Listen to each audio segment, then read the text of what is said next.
డబ్బు, అనారోగ్యం, ఉద్యోగం, వ్యాపారం, అప్పులతో బాధపడుతున్నారా? మీకోసమే లాంచ్ యువర్ ఫ్యూచర్ ప్రోగ్రామ్.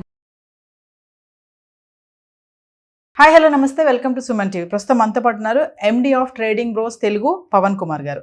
సదా మాట్లాడదాం. నమస్తే అండి. Hi ma'am.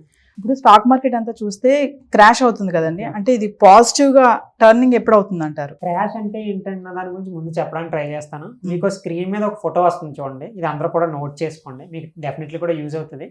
సో దీంట్లో ఏంటంటే మార్కెట్ ఫాల్ అంటే ఎలా గుర్తించాలో, మనం పుల్ బ్యాక్ అంటే ఎలా గుర్తించాలో చెప్తాను. సో మార్కెట్ని 5% ఫాల్ అయింది అనుకోండి, అంటే మీకు ట్రేడింగ్ వ్యూలో ఆ స్కేల్ ఉంటుంది కదా, డ్రా చేస్తే 5% ఫాల్ అయింది అనుకోండి మైనస్లోకి, దాన్ని పుల్ బ్యాక్ అంటారు. ఓకేనా? 10% ఫాల్ అయింది అనుకోండి, దాన్ని కరెక్షన్ అంటారు. ఓకేనా? 20% ఫాల్ అయింది అనుకోండి, దాన్ని బియర్ మార్కెట్ అంటారు. బియర్ మార్కెట్ అంటే ట్రెండ్ డౌన్ సైడ్ ఉందని చెప్పేసి మీనింగ్ అనమాట. బియర్ బుల్లు అంటారు కదా, బియర్ ఎలుగుబంటి బుల్లు ఇవి ఉంటాయి కదా, సో అలా మాట్లాడతారు మార్కెట్ లాంగ్వేజ్లో. క్రాష్ అంటే ఏంటి?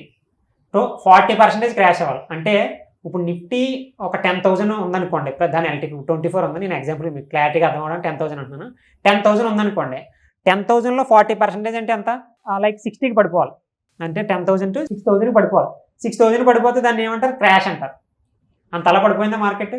లేదు కదా. సో పర్లేదు.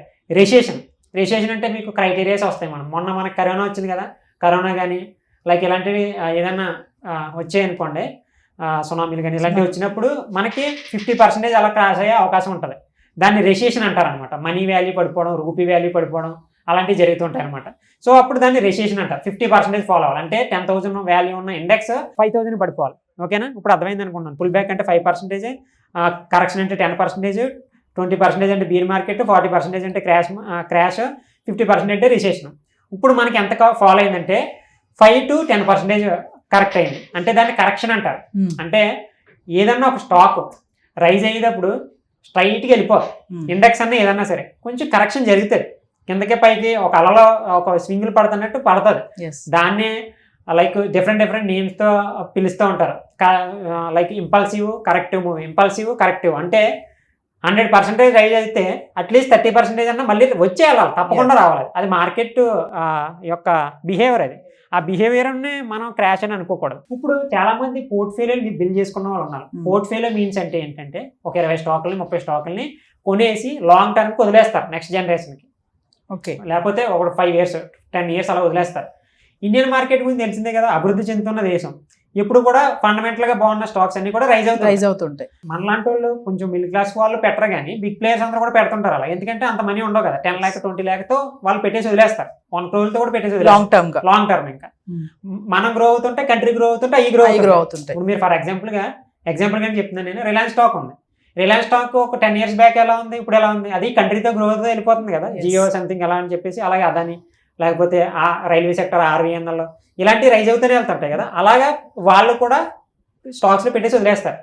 ఆ స్టాక్స్ అన్ని ఇప్పుడు ఏమవుతున్నాయి? స్టాక్స్ అన్ని మంచియే, ఒకటి అర్థం చేసుకోండి, స్టాక్స్ మంచియే, బట్ ఓవరాల్ మార్కెట్ కండిషన్ అన్నది డౌన్ సైడ్ ఉంది. దానివల్ల అవి కూడా కొంచెం కరెక్ట్ అవుతాయి. మేజర్ స్టాక్స్ కూడా కొంచెం కరెక్ట్ అవుతున్నాయి. దానివల్ల మీకు రెడ్గా కనిపించవచ్చు.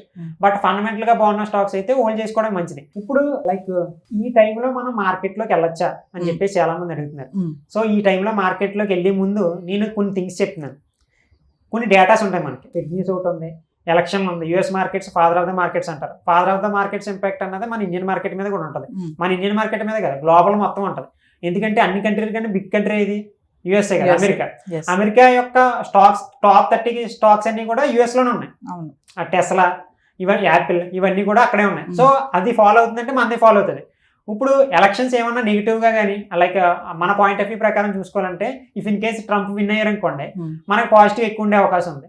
లైక్ కమలా హరీష్ గారు ఉన్నారు ఆపోజిట్, ఆవిడ విన్ అయ్యారనుకోండి, మనకు కొంచెం నెగిటివ్గా ఉండే అవకాశం ఉంది. దాన్ని బట్టి మనం అలా చూసుకోవచ్చు. అప్పుడు దాకా వెయిట్ చేయండి. అండ్ ఇంకోటి ఏంటంటే FII డేటా, ఫారిన్ ఇన్వెస్టర్స్. మన ఇండియాలో ఇన్వెస్ట్ చేసే వాళ్ళని, మన ఇండియాలో అదర్ కంట్రీస్ నుంచి ఇన్వెస్ట్ చేసే వాళ్ళని ఫారిన్ ఇన్వెస్టర్స్ అంటారు. ఇండియాలో ఉన్న వాళ్ళే మ్యూచువల్ ఫండ్స్ వీళ్ళందరూ ఉంటారు కదా, బ్యాంక్స్ వీళ్ళందరూ ఉంటారు కదా, వీళ్ళు మన దాంట్లో ఇన్వెస్ట్ చేసే వాళ్ళని డొమెస్టిక్ ఇన్వెస్టర్స్ అంటారు. లైక్ వాళ్ళు కూడా రోజు కూడా ఫైట్ చేసుకుంటున్నారు. మనకి డేటాను చూసుకుంటే లాస్ట్ మంత్లోనే 1 lakh crore అబోవ్ మనకి సెల్ చేశారు FII వాళ్ళు. ఇంతలా ఎప్పుడు కూడా సెల్ చేయలేము మనకి. అప్పుడు కరోనా టైంలోనే 65 crore సెల్ చేశారు. బట్ ఇప్పుడు 1 lakh crore సేల్ చేశారు. ఎందుకు సేల్ చేస్తున్నారంటే చైనా మార్కెట్స్ ఉన్నాయి కదా, చైనా మార్కెట్స్ కొంచెం పాజిటివ్గా టర్న్ అవ్వడం వల్ల ఇండియాలో ఇన్వెస్ట్మెంట్స్ అన్ని కూడా చైనా మార్కెట్స్ వెళ్తున్నాయని చెప్పేసి ఒక రూమర్ ఉంది. సో దాని ద్వారా కూడా మనకి నెగిటివ్ అవుతుంది. అండ్ అగైన్ ఎలక్షన్లు ఉన్నాయి, అండ్ అగైన్ మనకి లాట్ సైజ్ మారుతున్నాయి, అండ్ అదే అగైన్ మంత్లీ కాంట్రాక్ట్స్ మారుతున్నాయి. ఇండియాలో స్టాక్ మార్కెట్లో ఈ న్యూ అప్డేట్స్ వలన, అండ్ అదేవిధంగా ఎఫ్ఐ వాళ్ళు సెల్ చేయడం వలన, అండ్ అదేవిధంగా యూఎస్లో ఎలక్షన్లు ఉండడం వలన ప్రెజెంట్ మార్కెట్ కరెక్ట్ అవుతుంది. ఈ కరెక్షన్ అయిపోయింది అనుకోండి, ఎలక్షన్లు అయిపోయి ఎఫ్ఐ వాళ్ళు స్లో అయ్యి, ఎఫ్ఐ వాళ్ళు మాత్రం బాగా చెక్ చేసుకోండి, ఎఫ్ఐ వాళ్ళు ఎప్పుడైతే సెల్లింగ్ తగ్గిస్తారో అప్పుడే మనకి మార్కెట్ రికవర్ అయ్యే అవకాశం ఉంది. సో వాళ్ళు స్లో అయ్యి ఇవన్నీ కూడా స్లో అవుతాం, అప్పుడు మనకి స్టాక్స్ అన్ని రికవర్ అవుతాయి. ఓకేనా? సో అప్పుడు దాకా కూడా స్టిల్ వెయిట్ చేయండి. ప్రైస్ యాక్షన్ కన్ఫర్మేషన్ ఇవ్వనివ్వండి, పూర్తి స్థాయిలో ప్రైస్ యాక్షన్లో కన్ఫర్మేషన్ రివర్స్ అలా అయ్యాక అప్పుడు మార్కెట్లోకి వెళ్ళండి. ఓకేనా? సో అందరూ కూడా అంటుంటారు బై ద డిప్ అని చెప్పేసి, అదే నేను దాని గురించి చెప్తున్నాను. పడుతుంది కదా అందరం కొందామా బ్రో కొంచెం ఫండమెంటల్ స్టాక్స్ బాగా వచ్చాయి కదా, కిందకు వచ్చాయి కదా, కొందామంటే కొనొచ్చు. ఇప్పుడు ఈ క్రైటీరియాస్ అన్నీ అయిపోయి ప్రైస్ యాక్షన్ స్లోగా రివర్స్ అవుతుంది. ఇప్పుడు ఇలా వెళ్ళిన మార్కెట్ ఇలా పడింది, ఇప్పుడు ఇలా రివర్స్ అవుతున్న కన్ఫర్మేషన్ పక్కా కన్ఫర్మేషన్ వచ్చిన తర్వాత అప్పుడు ఎలా, అప్పుడు మనం మార్కెట్లో ఏదైతే హై ఉందో అక్కడ దాకా టార్గెట్ పెట్టుకోవచ్చు. ఇప్పుడు 20,000 ఉన్నదే ఇప్పుడు లైక్ 18,000 పడిపోయింది. రివర్స్ అవగానే మనం 18,500 దగ్గర ఎక్కడే వెళ్ళాం, అక్కడ ఎక్కడ దాకా టార్గెట్ పెట్టుకోవచ్చు, 20,000 దాకా టార్గెట్ పెట్టుకోవచ్చు. సో అప్పుడు దాకా ఆపర్చునిటీ కోసం వెయిట్ చేయండి. సో స్లో డౌన్లో చేయండి. మీరు కూడా మీ యొక్క లైక్ ఎవరైతే ఫండమెంటల్గా టెక్నికల్గా న్యూస్ బేస్డ్గా బాగా తెలుసుకుని మాత్రమే ఇన్వెస్ట్మెంట్లో దిగండి, నాలెడ్జ్ లేకుండా అయితే దిగద్దు. Thank you.